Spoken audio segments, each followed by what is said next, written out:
Breaking news చూస్తున్నాం. యుద్ధ భూమిలో వీరమరణం పొందిన వీర జవాన్ మురళీ నాయక్ పార్థివ దేహానికి ఏపీ మంత్రి నారా లోకేష్ నివాళులర్పించారు. అనంతపురం జిల్లాలోని కల్లితండాలో మధ్యాహ్నం ప్రభుత్వ సైనిక లాంఛనాలతో మురళీ నాయక్ అంత్యక్రియలు జరగనున్నాయి. వీర జవాన్ కుటుంబ సభ్యులను లోకేష్ పరామర్శించి ప్రగాఢ సానుభూతి తెలిపారు. ప్రభుత్వం తరపున అండగా ఉంటామని హామీ ఇచ్చారు. ఇక కాసేపట్లో వీర జవాన్ పార్థివ దేహానికి డిప్యూటీ సీఎం పవన్ కళ్యాణ్ కూడా నివాళులర్పించనున్నారు. ఈ కార్యక్రమానికి పలువురు ప్రముఖులు హాజరు కానున్నారు. మురళీ నాయక్ పార్థివ దేహాన్ని చూసి గ్రామస్తులు కన్నీరు మున్నీరుగా విలపిస్తున్నారు.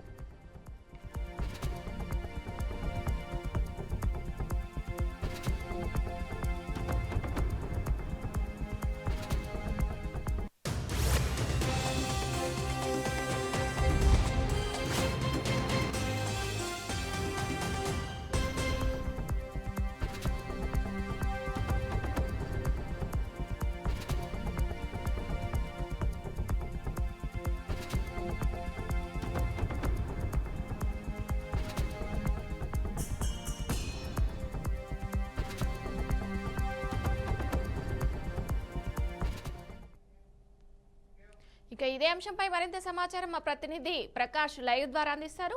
చూడండి. చూసుకున్నట్టయితే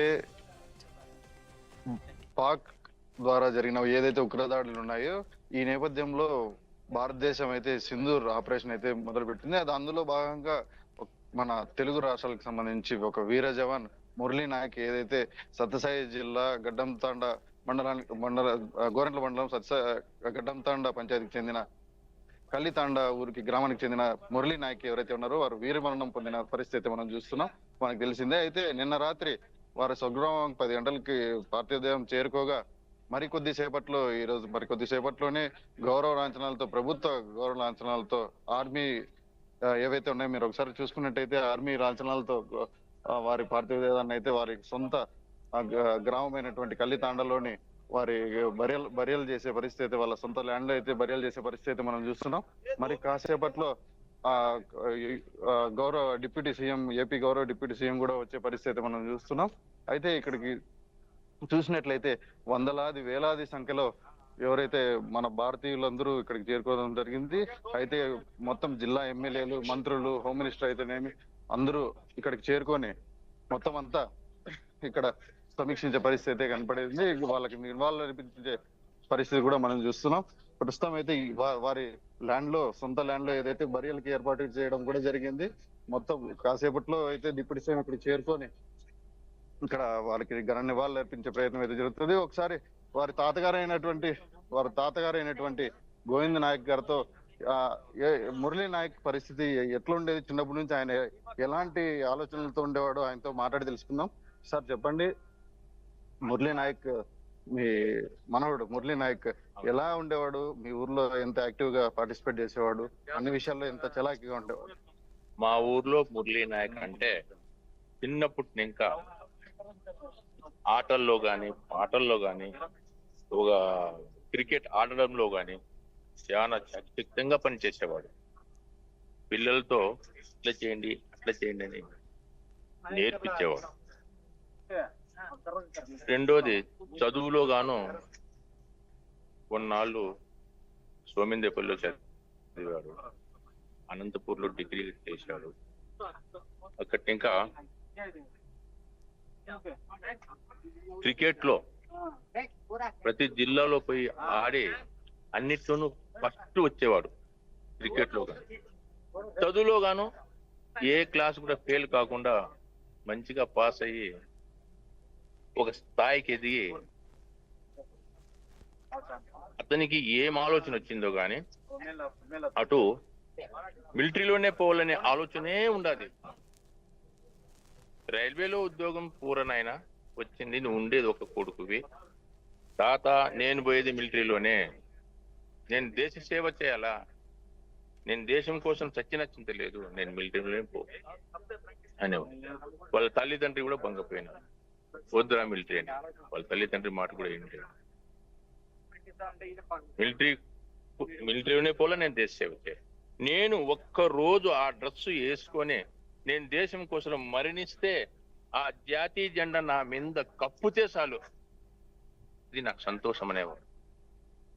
అట్లా ఎదిగి ఈ రోజు దేశం కోసం ప్రాణాలు వదిలేసినాడు. అతను ఈ రోజు దేశం కోసం ప్రాణాలు వదిలింటే మన ఇండియా 140 కోట్ల జనాభా గుండెల్లో దాచుకున్నారు జనాలు. ఎవరికైనా జరుగుతుందా ఈ వైభోగం జరుగుతుందా? జరగదు. మాకైతే చచ్చింది ఒక బాధ అయితే ఈ వైభోగం చూసి మా ఊరికి ఎంతో మంచి పేరు తెచ్చాడు. ఈ కల్లితాండా ఎక్కడో మారుమూల ప్రాంతంలో ఉండే కల్లితాండాకు ఏదో ఢిల్లీ లెవెల్లో, ఇండియా లెవెల్లో, మన కనీసం అంటే ఇప్పుడు అమెరికా లెవెల్లో గాను కల్లితాండా అనేది వాళ్ళు చూసింటారు. మాకు రాత్రి ఫోన్ చేశాడు, మా అతను ఉన్నాడు ఒక మనోళ్ళు తెలుగు వాళ్ళు అక్కడ గాను ఇతను ఫోటో పెట్టుకున్నారు. అది మాకు చాలా గర్వకారణంగా ఉంది.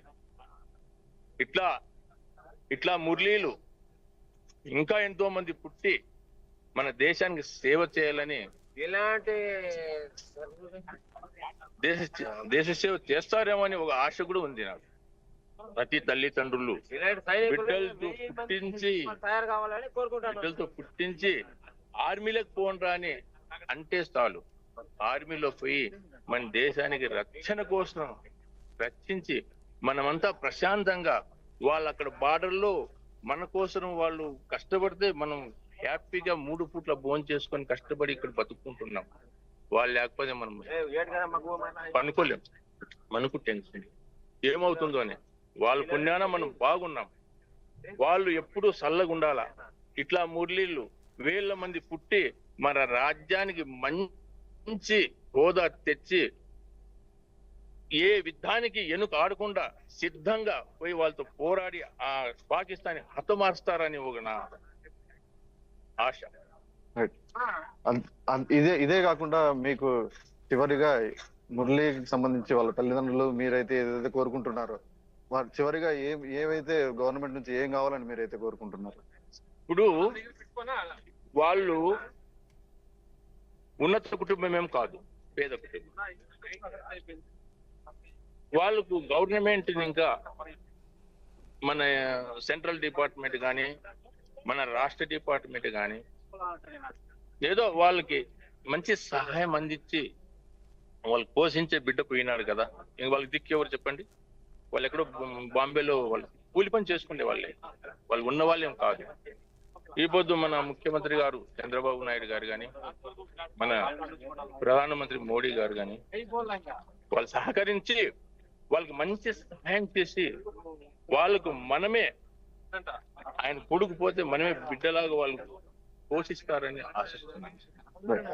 రైట్. ఇది మనం చూసుకున్నట్టయితే కల్లితాండలో ఏదైతే కాసేపట్టు తర్వాత బరియలు జరిగే పరిస్థితి ఉంది. ఇక్కడ చూసుకున్నట్టయితే గౌరవ లాంఛనాలతో గవర్నమెంట్ ఏదైతే ప్రభుత్వం మన భారతదేశ ఆర్మీ మొత్తం ఇక్కడ వాళ్ళ టీమ్ గా చేరుకోవడం అయితే జరిగింది. ఒకసారి చూసుకున్నైతే వాళ్ళు ఆల్రెడీ ఫాలిన్ అయ్యి రిహార్సల్స్ కూడా చేస్తున్నారు.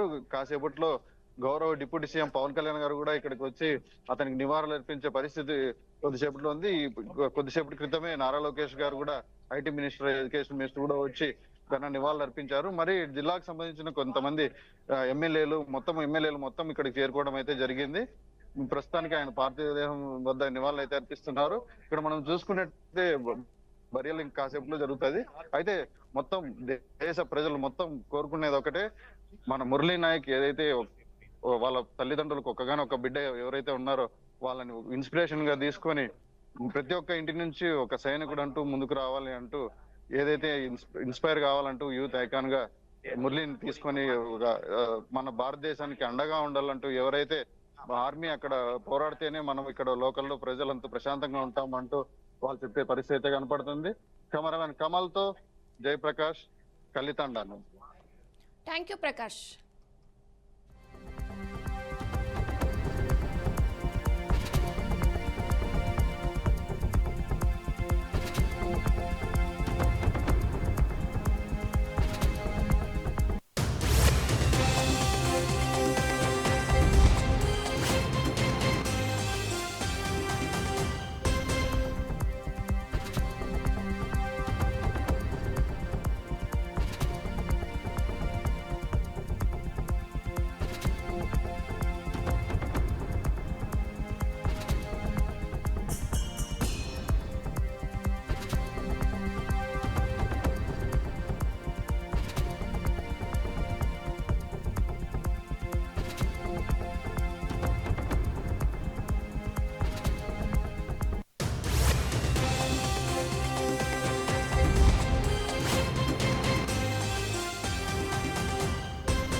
పాతిక దేహం నిన్న 2 గంటలకి అందుకుంటే అక్కడి నుంచి ఇక్కడికి రావడానికి సుమారుగా 8 నుంచి 10 గంటల సేపు పట్టింది. మరి దేశభక్తి, ఎందుకంటే దేశం కోసం త్యాగం చేసిన వీర జవానికి నివాళులు అర్పిస్తూ బెంగళూరు నుంచి కల్లితాండా వచ్చే వరకు కూడా జనాలు జోహార్ మురళీ నాయక్ అని తెలియజేయడం, అంతేకాకుండా వారి తల్లిదండ్రులకు నిజంగానే భారత ప్రభుత్వం రుణపడి ఉందని కూడా తెలియజేస్తూ, మరి ఈరోజు నిన్నటి రోజున ముఖ్యమంత్రి చంద్రబాబు నాయుడు గారు కూడా మాట్లాడారు. మరి ఈరోజు డిప్యూటీ సీఎం పవన్ కళ్యాణ్ గారు, మరి యువగల్ నేత విద్యాశాఖ మంత్రి గారు నారా లోకేష్ బాబు గారు కూడా బయలుదేరు, కిషన్ రెడ్డి గారు, మరి సెంట్రల్ నుంచి కిషన్ రెడ్డి గారు, ఇంకా అందరూ కూడా వస్తున్నారు. 10 గంటల కార్యక్రమం కూడా మొదలవుతుందన్న విషయం కూడా మీకు తెలియజేస్తూ ప్రభుత్వ లాంఛనాలతో ఈ కార్యక్రమం చేస్తున్నాం. అదేవిధంగా ఆ కుటుంబానికి వేళలా మేము అండగా ఉంటామని కూడా తెలియజేస్తూ, మా బాధ్యతగా మన మురళీ నాయక్ విగ్రహం కూడా మన గోరంట్ల సర్కిల్లో ఏర్పాటు చేయబడుతున్న విషయాన్ని కూడా మీకు తెలియజేస్తాం. భారతదేశంలో జరుగుతున్న పరిణామాలన్నీ మనందరికీ కూడా తెలుసు. ఈరోజు మన భారతదేశంలో ఉన్న భారతీయ పౌరులందరి తాలూకా ఆత్మవిశ్వాసాన్ని నిలబెట్టే విధంగా నరేంద్ర మోడీ గారు తీసుకున్న చర్యలు, అదేవిధంగా ఎంతో మంది పహల్గామ్లో 20 మంది యాత్రికులు చంపేస్తే అతి దారుణంగా చంపేస్తాయి. అది కూడా కులం అడిగి, మతం అడిగి, ఏ మతం అని అడిగి భార్యల ముందు భర్తల్ని, పిల్లల ముందు తండ్రుల్ని ఎంత కిరాతకంగా చంపారో మనందరికీ తెలుసు. ఈరోజు మన విశ్వాసంలో భాగంగా అదేవిధంగా మన ఆత్మస్థైర్యాన్ని దెబ్బతీసే విధంగా పాకిస్తాన్కి చేసిన ఉగ్రవాదులు చేసిన విషయాన్ని ఖండించే విధంగా ఈరోజు తీసుకున్న నిర్ణయాల్లో ఈరోజు మన జవాను, మన ఆంధ్రప్రదేశ్కి సంబంధించిన తెలుగువాడు మురళీ నాయక్ వీరమరణం పొందడం అనేది నిజంగా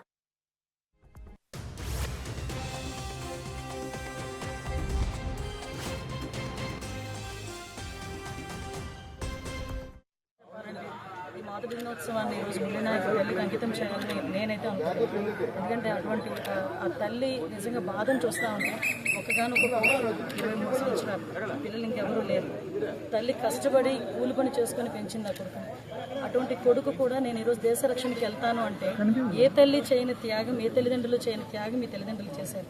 ఈరోజు అక్కడికి వెళ్ళిన తర్వాత నేను చనిపోతే నా మీద భారతీయ జెండాను నేను కప్పుకొని వెళ్తాను అని గర్వంగా చెప్పుకొని, అదే పరిస్థితుల్లో ఈరోజు అబ్బాయి ఇక్కడికి ఒక వీర జవాన్ కింద ఇక్కడికి రావటం అనేది చూస్తూ ఉంటే నిజంగా ఒక పక్క బాధ అనిపిస్తున్నప్పటికీ, ఒక దేశం గురించి వీరమరణం పొందిన మురళీ నాయక్కి సెల్యూట్ చేయాలి.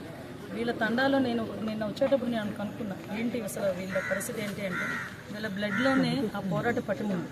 ఫస్ట్ నుంచి కూడా వీళ్ళందరూ కూడా ఎక్కడైనా పోరాటం చేసేదానికి, అదేవిధంగా ఒక రక్షణకి నిలబడే ఈ తాండాలో ఉన్న వాళ్ళందరికీ కూడా ఒకసారి మనందరం కూడా జాహింద్ చెప్పాలి. వీళ్ళందరికీ దేశం తరపున కూడా, ఎందుకంటే ఈరోజు నిన్న సీజ్ ఫైర్ అయినప్పటికీ కూడా మళ్ళా కొన్ని కవ్వింపు చర్యలు కూడా పరిస్థితి కనిపిస్తూ ఉంది. భారతదేశంలో జరుగుతున్న పరిణామాలన్నీ మనందరికీ కూడా తెలుసు. ఈరోజు మన భారతదేశంలో ఉన్న భారతీయ పౌరులందరి తాలూకా ఆత్మవిశ్వాసాన్ని నిలబెట్టే విధంగా నరేంద్ర మోడీ గారు తీసుకున్న చర్యలు, అదేవిధంగా ఎంతో మంది పహల్గామ్లో 20 మంది యాత్రికులు చంపేస్తే అతి దారుణంగా చంపేస్తాయి. అది కూడా కులం అడిగి, మతం అడిగి, ఏ మతం అని అడిగి భార్యల ముందు భర్తల్ని, పిల్లల ముందు తండ్రుల్ని ఎంత కిరాతకంగా చంపారో మనందరికీ తెలుసు. ఈరోజు మన విశ్వాసంలో భాగంగా అదేవిధంగా మన ఆత్మస్థైర్యాన్ని దెబ్బతీసే విధంగా పాకిస్తాన్కి చేసిన ఉగ్రవాదులు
రాష్ట్రంలో యువత పారిశ్రామికవేత్తలుగా ఎదగాలన్నదే కూటమి ప్రభుత్వ లక్ష్యమని Jaggampeta MLA Jyothula Nehru APIIC chairman Ramaraju అన్నారు. జగ్గంపేటలో 5 ఎకరాలలో ఏపీఐఐసి ఆధ్వర్యంలో ఇండస్ట్రియల్ పార్కుల ఏర్పాటుకు శంకుస్థాపన కార్యక్రమం చేశారు.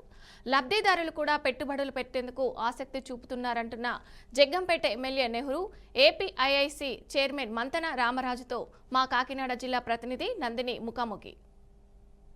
పరిశ్రమలవేత్తలను ప్రోత్సహించేందుకు కూటమి ప్రభుత్వం 175 నియోజకవర్గాల్లో కూడా ఏదైతే ఇండస్ట్రియల్ పార్కులను ఏర్పాటుకైతే సంసిద్ధం చేసిందనే చెప్పాలి. దాదాపుగా దీనికి సంబంధించి ఎంఎస్ఎంఈ కార్యక్రమం ద్వారా ముందుకు వెళ్తున్నారు. మొదటి విడతగా ఈరోజు చాలా నియోజకవర్గాల కార్యక్రమం కూడా జరుగుతుంది. కాకినాడ జిల్లాలో ఉమ్మడి జిల్లాల్లోనే జగ్గంపేటలో దాదాపుగా దీనికి సంబంధించి ఈరోజు స్థానిక ఎమ్మెల్యే జ్యోతుల నెహ్రూ గారితో పాటు అలాగే ఏపీఐఎస్ చైర్మన్ రామరాజు గారు కూడా వచ్చారు. వారితో మాట్లాడే ప్రయత్నం చేద్దాం. సార్ చెప్పండి, మొదటిసారిగా ఇక్కడి కార్యక్రమానికి శంకుస్థాపన చేస్తున్నారు అంటే మొత్తం రాష్ట్ర వ్యాప్తంగా ఎక్కడెక్కడ కార్యక్రమాలు చేశారు, ఈ జగ్గంపేటకి సంబంధించి ఎంతమంది లబ్ధిదారులు ముందుకు వచ్చారు? ముఖ్యంగా ఈరోజు వన్ హౌస్ ప్రతి ఇంట్లో కూడా ఒక ఎంటర్ప్రెన్యూర్ అనేది చంద్రబాబు నాయుడు గారి కోరిక. దానికి తోడు 175 కాన్స్టిట్యున్సీలో కూడా 175 పార్క్స్ కూడా ఏర్పాటు చేయడానికి గౌరవ చంద్రబాబు నాయుడు గారి ఆదేశాల మేరకు ఈరోజు సుమారుగా 50 పార్కుల్లో సంబంధించి 11 పూర్తి చేసుకున్నటువంటి పార్కులు కానీ 38 మనం ఫౌండేషన్ స్టోన్స్ కానీ వేసుకోవటం. దాంట్లో 16 ఫ్లైటెడ్ ఫ్యాక్టరీస్ వస్తూ ఉన్నాయి, 15-16 వస్తూ ఉన్నాయి. అందులో 50లో 15-16లో కూడా గౌరవ శాసనసభ్యులు ఆయన ఉన్నటువంటి సీనియారిటీని జోడించి గౌరవ చంద్రబాబు నాయుడు గారిని కోరడం కానీ ఏపీఐసి ద్వారా ఈరోజు 10.5 కోట్లతో కన్స్ట్రక్షన్ చేయడం. జనరల్గా ఎక్కడైనా కూడా కన్స్ట్రక్షన్ అంటే ఏదైనా ఒక లేఅవుట్ వేసి దాంట్లో ఎవరికైతే ఎంటర్ప్రెన్యూర్కి మేము అలాట్ చేస్తాం. అట్లా కాకుండా ఇక్కడ ఎవరైతే కన్స్ట్రక్షన్ చేసి అలాట్ చేయడం అంటే మరి ఎవరైనా ఇండస్ట్రీ పెట్టుకోవాలంటే కేవలం 1-2 నెలల్లోనే వాళ్ళు ముందరికి వచ్చి చేసుకునేటువంటి పరిస్థితి. జనరల్గా ఒక ఇండస్ట్రీ పెట్టాలంటే 1 year 2 years పడుతుంది. అట్లాంటి 2 years లేట్ లేకుండా కొన్ని ప్రాంతాల్లో సుమారుగా ఈరోజు 1500 ఎకరాలు డెవలప్ చేస్తున్నాం. అందులో సుమారుగా 500 కోట్ల రూపాయలు ఖర్చు పెడతా ఉన్నాం. ఈ ఫ్లైటెడ్ ఫ్యాక్టరీకి సంబంధించి 150 కోట్లు 170 కోట్లు ఖర్చు పెడతా ఉన్నాం. అందులో ముఖ్యంగా గౌరవ శాసనసభ్యుల వారి చొరవతోటి ఈ ప్రాంతానికి ఇది వస్తూ ఉంది. డెఫినెట్గా ఎవరైతే ఇండస్ట్రీ పెట్టుకోవాలనుకున్న వారికి కరెంటు అన్నీ ఉంటాయి. జస్ట్ ఓన్లీ సింగిల్ విండో అన్నారు కదా, సింగిల్ విండో విధానం ఏ విధంగా ఉంటుంది, అలాగే మౌలిక సదుపాయాలకు సంబంధించి ఎక్కడైనా సరే ఎన్ని ఎకరాలు కేటాయిస్తారు? ఇప్పుడు ప్రస్తుతానికి ఇక్కడ 5 ఎకరాల భూమిలో ఒక హాఫ్ ఎకర్లో 28-26 వేల కన్స్ట్రక్షన్ చేస్తాను. ఇంకా 4.5 acres పార్కింగ్ ప్లేస్ కానీ అదేవిధంగా పార్కులు కానీ ఇట్లాంటి అన్నీ కూడా మౌలిక వసతులు కామన్ స్పేసెస్ కానీ అన్నీ కూడా ఏర్పాటు చేయడం జరుగుతుంది. మనం కన్స్ట్రక్షన్ చేసి సుమారుగా ఒక 20% బిలో ఏరియాలోనే కన్స్ట్రక్షన్ చేస్తూ ఉన్నాం. 3 floors G+2 floors. అంటే నేను చైనా వెళ్ళొచ్చా, చైనా వెళ్తే 20 అంతస్తులో కూడా ఇండస్ట్రీ ఉంది వాళ్ళకి. 20 అంతస్తుల్లో కూడా వాళ్ళు 15 అడుగుల స్పాన్ ఏదైతే ఒక క్లియరెన్స్ మనం జనరల్గా ఒక స్లాబ్ క్లియరెన్స్ 10-11 అడుగులు పెట్టుకుంటాం మన ఇల్లుకి. అయితే 8-9 అడుగులు కొంతమంది పెట్టుకుంటారు, ఎక్కువగా 10 అడుగులు పెట్టుకుంటారు. అలా 18 అడుగులతోటి 20 floors కడతారు. దాన్ని చూస్తే మనం ఇలా ప్లాటెడ్ ఫ్యాక్టరీస్ ద్వారా ఈ సాధ్యం అవుతాయి. ఒకే వేదికలో ఒకే దాంట్లో 3 floors వస్తే 3 types ఇండస్ట్రీస్ కానీ ఏదైనా ఉపయోగపడతాయి. సార్ మీ నియోజకవర్గంలో మొదటిసారిగా ఇంత పెద్ద కార్యక్రమానికి శంకుస్థాపన చేశారు. కొంత వందల మంది కూడా ఇక్కడ ఉపాధి కూడా కల్పిస్తున్నారు. ఎలా అనిపిస్తుంది? ఒక్కొక్క లబ్ధిదారికి ఎన్ని చదరపు గజాల్లో ఇస్తారు ఇక్కడ? మీరు అడిగిన దానికి చాలా హ్యాపీగా ఉంది నాకు. ఎందుకంటే పారిశ్రామికంగా ప్రభుత్వ సహకారంతో ముందుకెళ్ళేటటువంటి రోజు ప్రారంభమైంది వేళ. ఇది భవిష్యత్తులో చాలా పెద్ద స్థాయి కింద చైర్మన్ గారు చెప్పినట్టుగా ఏదైతే 500 ఎకరాలు ఇండస్ట్రియల్ పార్క్ని ఏర్పాటు చేసుకోబోతున్నామో అది జరిగిన తర్వాత అయితే మెరాకిల్ జరిగేటటువంటి పరిస్థితి ఉంటుంది ఈ నియోజకవర్గానికి. కాబట్టి చాలా సంతోషంగా ఉంది నాకు. ఇంక మీరు చెప్పింది ఎన్ని గజాలు ఇస్తారు, ఏం చేస్తారు అన్నది అది నా ఇది కాదు. ప్రణాళికలు సిద్ధం అవుతున్నాయి. ఇవాళ శంకుస్థాపన చేసాం. బిల్డింగ్ 3 floors 4 floors అక్కడ అవసరాన్ని బట్టి మాకు వచ్చే డిమాండ్ని బట్టి దీన్ని ఇచ్చేసుకుని వెళ్తాం. వెళ్ళిన తర్వాత అనుకున్న టైం కంటే ముందే చేసి అప్పచెప్పడం అన్నది మాకు అలవాటు కాబట్టి ముందే చేస్తాం. రాష్ట్రంలో ప్రతి యువత కూడా పారిశ్రామికవేత్తగా ఎదగాలన్నది కూటమి ప్రభుత్వం ధ్యేయం. దానికి అనుగుణంగా కూడా కుటీర పరిశ్రమలను ఏర్పాటు చేయడము, అలాగే వారికి ఆర్థికంగా కూడా లబ్ధి చేకూరే విధంగా కూడా కృషి చేస్తున్నామని స్థానిక ఎమ్మెల్యే జగంపేట ఎమ్మెల్యే గారు నెహ్రూ గారు చెప్పడం జరిగింది. Out studio. భారత్ పాక్ మధ్య ఉద్రిక్తతలు నెలకొన్న సమయంలో ప్రపంచ దేశాల దృష్టి యుద్ధంతో పాటు హైదరాబాద్లో జరుగుతున్న అందాల పోటీలపై పడింది. ప్రపంచ దేశాలు ఎంతో ఆసక్తిగా ఎదురుచూసిన మిస్ వరల్డ్ పోటీలు అంగరంగ వైభవంగా ప్రారంభమయ్యాయి. హైదరాబాద్లోని గచ్చిబౌలి ఇండోర్ స్టేడియంలో మిస్ వరల్డ్ 72వ పోటీల ఆరంభ వేడుకలు ఘనంగా జరిగాయి. చరిత్రలో తొలిసారిగా ఈ పోటీలు తెలుగు రాష్ట్రాల్లో జరుగుతున్నాయి.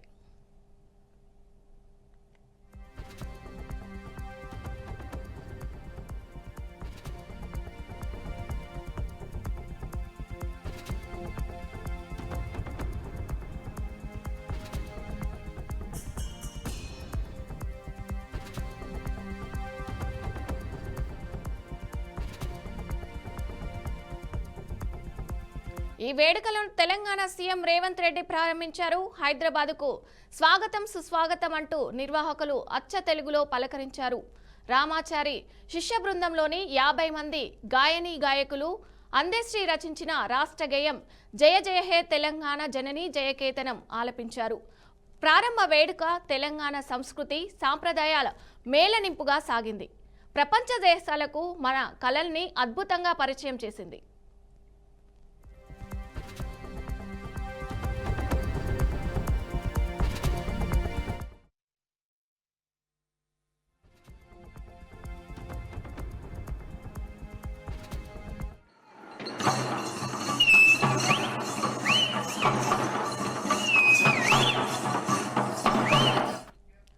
తెలంగాణ జానపద నృత్యాలతో 4 ఖండాలకు చెందిన పోటీదారులను పరిచయం చేయడం వీక్షకులను అలరించాయి.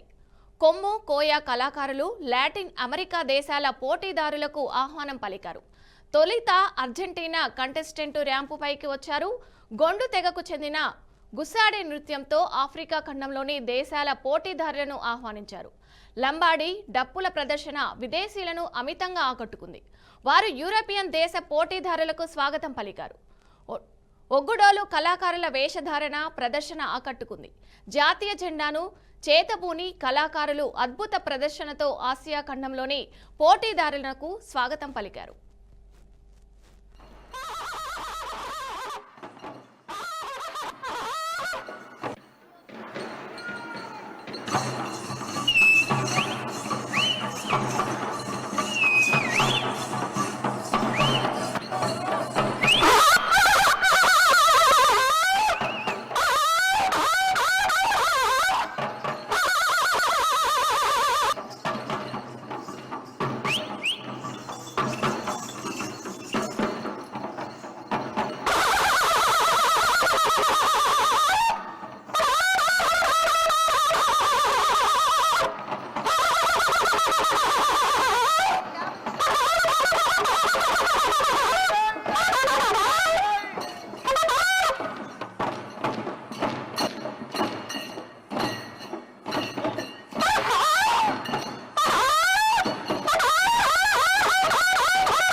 ఇవి bulletin updates. Keep watching BRK news తెలుగోడి సత్తా.